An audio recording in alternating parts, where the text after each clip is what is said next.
107 uffiċjal tal-Pulizija jew ex-membri tal-Korp ġew rikonoxxuti għas-servizz tagħhom fil-Korp tal-Pulizija. Minnhom 26 huma nisa.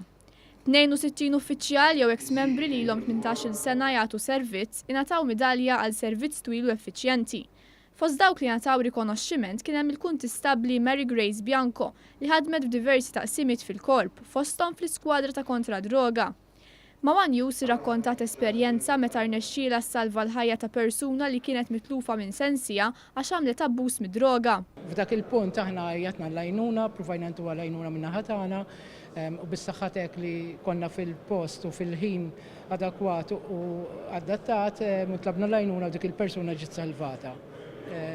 Inħoss li x-xogħol tagħna huwa xogħol ta' soddisfazzjon għalkemm huwa xogħol kemm pjuttost perikolus ukoll.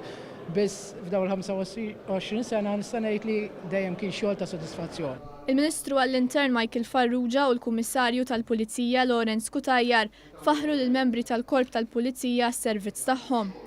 Viżibilment emozzjonat il-Kummissarju tkellem dwar ix-xnigħat li reġgħu qegħdin isiru biex jirreżenja. Qal li ta' kuljum jistaqsi x'għamel f'dawn is-sentej biex hawn dawn it-talbiet biex jirreżenja. Is-Sur Cutajar qal li bl-għajnuna Talla f'dawn l-aħħar sentej inelbu bosta sfidi u l-Pulizija wettqet bosta suċċessi fil-ġlieda tagħha kontra l-kriminalità. Fost oħrajn semma l-qabdiet ta' droga u kif tkissru bosta ċriki kriminali. Spjega kif qiegħda ssir ħidma biex jitjiebu l-kundizzjonijiet tal-Pulizija fosthom fix-xiftijiet, aktar opportunitajiet għalihom u li se jkollhom ftehim kollettiv bl-aħjar kundizzjonijiet. Qal li d-dispjaċir li għandu l-għajiet bħal dawn jistgħu joħolqu inċertezzi fil-Korp. Min-naħa tiegħu il-Ministru għall-Intern Michael Farrugia ħabbar li l-Gvern se joħroġ bi proposta sabiex il-ħaddiema taċ-ċivil ikollhom assigurazzjoni. Fosthom il-ħaddiema tal-forzi tal-ordni bl-assigurazzjoni tkoprihom jekk iweġġgħu waqt il-qadi ta' dmirijiethom. Il-Korp tal-Pulizija kien is-settur li xpruna il-problema tal-insurance ġiet evalwata min-naħa tal-Gvern. Nemmnu li għandha tkun għal korpi disciplinati kollha għandha tkun ukoll għal membri taċ-ċivil.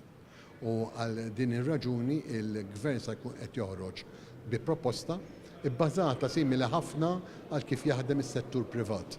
Mingħajr il-bżonn li xi membri ikunu qed jagħmlu xi forma ta' xi ħlas biex jiġu inxurjati.